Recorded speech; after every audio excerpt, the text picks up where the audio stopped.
Right. Vinod Naik గారు, మీరు ఈ రోజు సోమాజిగూడ ప్రెస్ క్లబ్ లో బాధితులను తీసుకొచ్చి ప్రెస్ మీట్ పెట్టారు. ఎస్ దేనికోసం పెట్టారు? ఏ ఉద్దేశంతో పెట్టారు? అన్న, మైక్రో ఫైనాన్స్ స్కామ్లో ఎంతమంది మోసపోయారో ఆ బాధితులు ఇన్ని రోజులు బయటికి రాలేదు. మేము గత కొన్ని రోజుల నుంచి ప్రెస్ మీట్ పెడుతుంటే కొంతమంది ఇవి నిజం కావు, ఇవంతా మాటలే అని అబద్ధాలని ఈరోజు మాట్లాడడం వల్ల బాధితులు ఈ మీడియా పక్షాన మేము కోరడం వల్ల వాళ్ళు చాలా మంది బాధితులు ఈరోజు బయటికి వచ్చి ఈ మీడియా సమక్షంలోనే మీడియా ముందే ఈరోజు మీరందరూ చూశారు.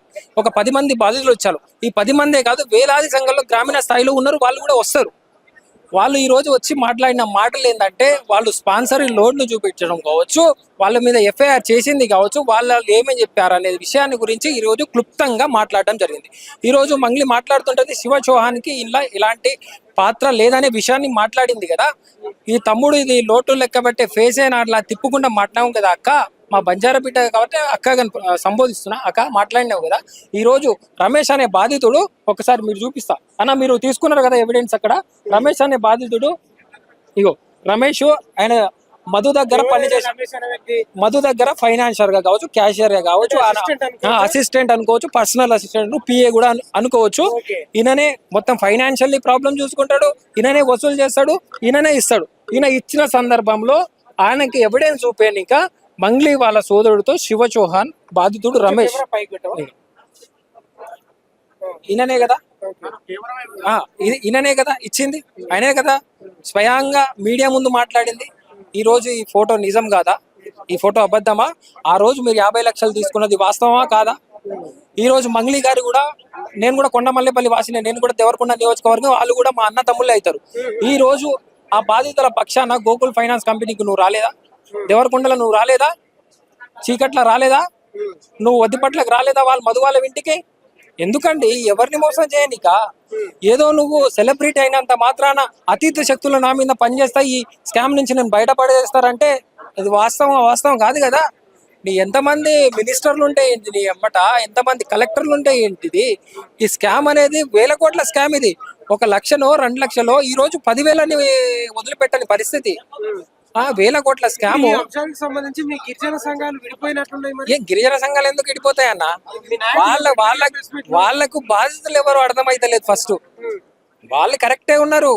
వాళ్ళు ఏంటంటే మా గిరిజన సంఘం బిడ్డ అని వాళ్ళు మాట్లాడబోతున్నారు. కానీ పేడ్ బ్యాచ్ ఇబ్బంది కాదు, పేడ్ బ్యాచ్లు అని మనం సంబోధించలేము వాటిని.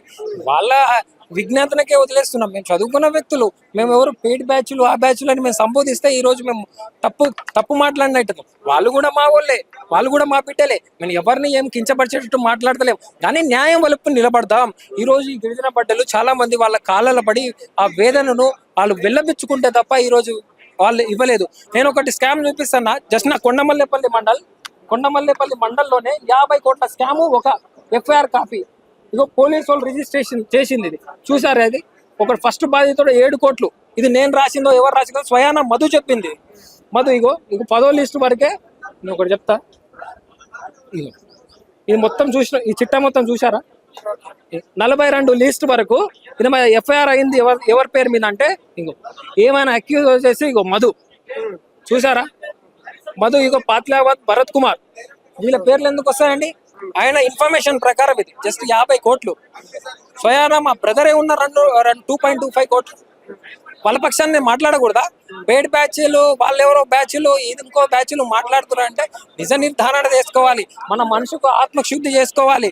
ఫస్ట్ ఈ బాధితులు ఎవరితో వాళ్ళ పక్షాన మాట్లాడి ఈ రోజు గ్రామీణ స్థాయిలోకి వెళ్ళి ఒక మీడియా చూపిస్తే వాళ్ళ కన్నీళ్లు మున్నీరై విలపించుకుంటున్నారు. ఈ రోజు ఈ మీడియానే మాకు సపోర్ట్ గా లేకపోతే ఆ బాధితులు ఈ రోజు బయటకు వచ్చేదా?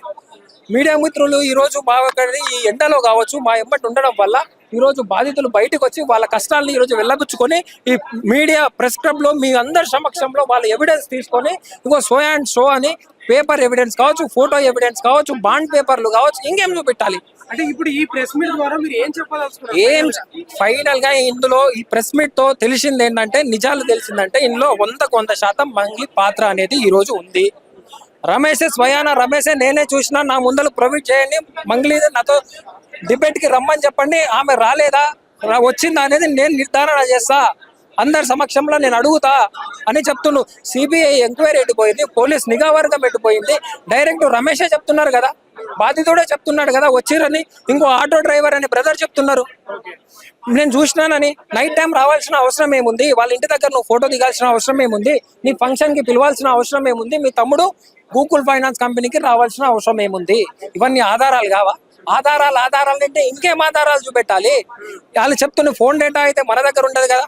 ఫోన్ మేము చెప్తాము, ఆ డేటా తీయాల్సిన బాధ్యత ఎవరి మీద ఉంది? పోలీసు సిబిఐ ఎంక్వైరీ చేయాల్సిన బాధ్యత వాళ్ళ ముందు ఉంది. వాళ్ళు తీయాలి. తీస్తే ఎవరనేది నిజాలనేది బయటికి వస్తుంది. అప్పుడు ప్రజలకు ఏ విధంగా న్యాయం జరగాలనేది ఈ మీడియా వాళ్ళే మాకు అండగా ఉన్నారు కాబట్టి, మీడియా వాళ్ళు బాధిత పక్షాన ఉన్నారు కాబట్టి ఆ బాధితులకు న్యాయం చేసే బాధ్యత కూడా మీ ద్వారా గవర్నమెంట్ కి తెలియజేయాలని కూడా ఈ సందర్భంగా కోరుకుంటున్నాను.